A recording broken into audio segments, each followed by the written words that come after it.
ভিজিটে যদি কেউ আসে সেক্ষেত্রে কুয়েতে কি আপনার কেউ জব বা কোনো ব্যবসা বাণিজ্য করতে পারবে কিনা? ডাইরেক্ট ভিসায় এখানে আসে, তো তার করণীয় কি, সে কি আসতে পারবে কিনা? এখন আসতে মোটামুটি কীরকম টাকা খরচ হইতেছে? কেউ যদি আপনার মনে করেন এখানে ইনভেস্ট করতে চায়। আসসালামু আলাইকুম রহমতুল্লাহ বারাকাতুহু। প্রবাসী কল্যাণ টিভিতে আপনি আরও একবার স্বাগতম। আজকে আমি আছি কুয়েত সিটিতে, ভিজিটে আসছি আমি। তো আমার সাথে আপনারা দেখতে পাচ্ছেন আমার একজন স্পেশাল গেস্ট আছে, মোহাম্মদ সাইদুর রহমান ভাই। অনেকে আপনারা হয়তো চেনেন, অনেকে চেনেন না, কারণ দীর্ঘদিন যাবত উনি বাহিরে আছে। তো এইখানে উনি যে প্রফেশনে আছে, তো আমার দৃষ্টিকোণ থেকে খুব ভালো একটা প্রফেশন, আর উনি ওনার জায়গায় সাকসেস। তো আজকে সাইদুর ভাইয়ের কাছ থেকে আমাদের যে অডিয়েন্স আছে, যাদের অসংখ্য প্রশ্ন থাকে, প্রবাসী কল্যাণ টিভির দর্শক যারা, তো সেই তাদের চাহিদার স্বার্থে কিছু কিছু প্রশ্নের উত্তর আমি সাইদুর ভাইয়ের কাছ থেকে জেনে নেব, কারণ ওনার অভিজ্ঞতা থেকে দীর্ঘদিনই উনি আছে তাই। তো সাইদুর ভাই, কী অবস্থা, কেমন আছেন আপনি? আমি ভালো আছি, আল্লাহর রহমতে। আসসালামু আলাইকুম। তো সাইদুর ভাই, আপনি কত সালে তাহলে আসছেন সর্বপ্রথম এই দেশে? আমি 2006 জুলাই 12। তো আপনি শুরুর গল্পটা যদি আমাদের একটু শোনাইতেন, আপনার কত টাকা স্যালারি ছিল, কী কাজ থেকে শুরু করলেন? আমি প্রথমে একটি ক্লিন কোম্পানিতে ছিলাম। ক্লিন কোম্পানির নাম ওয়েলার নসিব।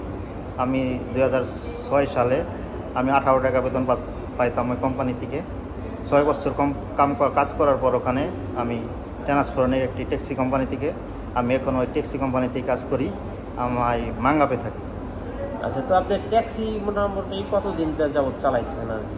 এই পেশায় কতদিন ধরে আসছেন? আমি 12 বছর যাবত ট্যাক্সি কোম্পানিতেই, একই কোম্পানিতে কাজ করছি। আচ্ছা, তো এখন এই ট্যাক্সি যে আপনি চালান, তো এটা কি আপনার ট্যাক্সি কোম্পানি থেকে আপনার স্যালারি দেয়, নাকি কন্ট্রাক্ট বেসে চালান? কোন কোন ধরনের? আমি এটা কন্ট্রাক্টে চালাই, মান্থলি হিসাবে, ভাড়া হিসাবে আর কি। ও, দ্যাট মিনস আপনি মান্থলি কি ট্যাক্সি কোম্পানিকে একটা অ্যামাউন্ট, ফিক্সড অ্যামাউন্ট পে করেন? হ্যাঁ, পে করি। বাদ বাকি যা ওটা আপনার এই কাইন্ড অফ বিজনেস এটা বলা যেতে পারে, এরকম? হ্যাঁ, বিজনেসের মতোই আর কি। কন্ট্রাক্টে মানে কোম্পানি নতুন গাড়ি দেয়, চাবি দিয়ে দেয়, সব কিছু বুঝে দিয়ে দেয়। রেন্ট হিসেবে ভাড়া নেয়, প্রতিদিন হিসেবে, মাসিক হিসেবে, যার সাথে যেরকম কন্ট্রাক্ট থাকে কুয়েতি ওরকম ওই হিসেবেই নেয়। কেউ মাসে 4 বার পে করানো লাগে, কেউ আবার 1 বার দেয়, কেউ আবার 3 বার দেয়। কুয়েতি মালিকের লগে বা কোম্পানির কন্ট্রাক্টের লগে নির্ভর করে। আচ্ছা, তো এখন কেউ যদি ধরেন এই পেশায় আসতে চায়, অনেকে তো সরাসরি আসে, তো আর এটা আসা একটু ট্রাপ, তাই না? সরাসরি আসা ট্রাপ। তো কেউ যদি মনে করেন আপনার এই প্রফেশনে লেবার থেকে, ক্লিনার থেকে যদি কেউ আসতে পারে, সেক্ষেত্রে তার করণীয় কি? এটা লেবার থেকে যদি আসতে চায়, তাহলে অনেক সময় কোম্পানি দেশের রুলস বা গভর্নমেন্ট অনুযায়ী কানুন দেয়, মানে ট্রান্সফার অ্যাভেলেবেল করে দেয়। তখন মনে করেন ওই পেশা চেঞ্জ করে ক্লিনার থেকে কোম্পানি ড্রাইভার প্রফেশনাল করে ওইটারে মনে করেন ট্যাক্সিতে রূপান্তর করে, পরে ওই ট্যাক্সি কাজ চালাইতে পারে, ট্যাক্সি ক্যাব। কিন্তু কেউ যদি চায় সেক্ষেত্রে করা সম্ভব হয়ে যায়? হ্যাঁ, কেউ যদি চায়, এটা কোম্পানি দিলে, যে কোম্পানিতে আসে মানে ট্রান্সফার লোক, যোগ্য লোক, ও আসলে ওই ট্রান্সফার করে ট্যাক্সির টাকা আমার লাগাইতে পারবে। আচ্ছা আচ্ছা, বুঝতে পারলাম। তো এখন আরেকটা বিষয় হলো, আমরা তো ভিজিটে আসছি, কিছুদিন যাবত ভিজিট চালু হয়েছে। তো ভিজিটে যদি কেউ আসে সেক্ষেত্রে কুয়েতে কি আপনার কেউ জব বা কোনো ব্যবসা বাণিজ্য করতে পারবে কিনা? আমার জানা মতো আমি দেখিনি এই 20 বছরের অভিজ্ঞতা। ভিজিটে আসার পরে, ভিজিট এতদিন বন্ধ ছিল বাংলাদেশিদের জন্য, এই ইদানিং কিছুদিন ধরে খুলছে। খোলার পরে আমি আমার জানা মতো 20 বছরের অভিজ্ঞতা আমি দেখিনি বিজনেস করতে, প্রফেশন চেঞ্জ করতে। আমার মনে হয় এটা এখন কানুনে নাই, যেমন দুবাই যেরকম অ্যাভেলেবেল করা যায়, এখানে মনে হয় এটা সম্ভব। আমার জানা মতে নাই, থাকতেও পারে, আমার জানা মতে নাই এটা। তো আসলে দেশ থেকে হয়তো আপনারা অনেকে বা অন্য দেশ থেকে অনেকে হয়তো ভিজিটে আসবেন। তো এই কুয়েত কিন্তু আসলে সৌদি বা দুবাইয়ের মতো না, আপনি এখানে থাকলে ঝামেলা আছে, আর কাগজও করতে পারবেন না, এটাই ক্লিয়ার। আর দ্বিতীয়ত হচ্ছে, কেউ যদি ডাইরেক্ট ভিসায় এখানে আসে, তো তার করণীয় কি, সে কি আসতে পারবে কিনা? ডাইরেক্ট বিষয় নিয়ে আসতে পারে, কোম্পানির মাধ্যমে আসতে পারবে, কুয়েতি বাসায় ডোমেস্টিক বিষয়ে আসতে পারে, বাসার কাজের জন্য। মানে ওইটা চালু আছে? ওটা চালু আছে। আর এখন আসতে মোটামুটি কীরকম টাকা খরচ হইতেছে, মানে যদি একটু আইডিয়া দিতেন?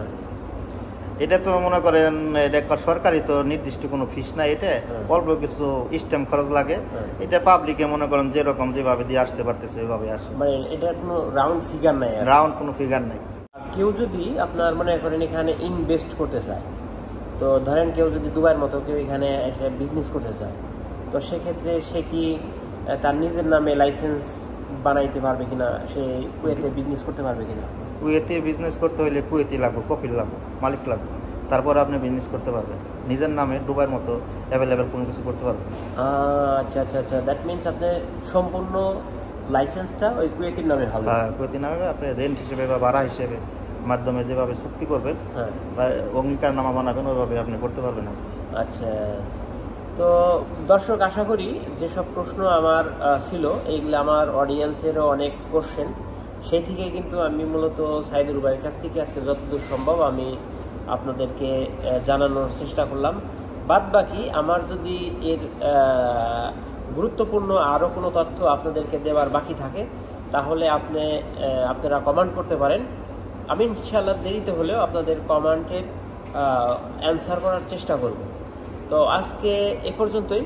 তো সাইদুর ভাইকে আমি অসংখ্য ধন্যবাদ আবারও জানিয়ে আজকে প্রোগ্রামে শেষ করে চলে আসছি। সাইদুর ভাই যদি আপনি কিছু বলতেন। আমি সবাইকে আমার পক্ষ থেকে, ব্যক্তিগত পক্ষ থেকে আসসালামু আলাইকুম। আমার জন্য সবাই দোয়া করুন, আমিও সবার জন্য সুস্বাস্থ্য কামনা করে আমি এই প্রবাসী কল্যাণ টিভিকে, মামুন ভাই, সাথে আছে আমার জসিম ভাই, সবাইকে আমার সালাম জানিয়ে আমি আমার বক্তব্য শেষ করছি। ধন্যবাদ সাইদুর ভাই, ইনশাল্লাহ আবার দেখা হবে। সবাইকে সুস্থ ও প্রীতি ও শুভেচ্ছা জানিয়ে শেষ করছি। আল্লাহ হাফেজ, সালামু আলাইকুম ওয়া রাহমাতুল্লাহি ওয়া বারাকাতুহু। আসসালামু আলাইকুম সবাইকে, কুয়েত প্রবাসী পক্ষ।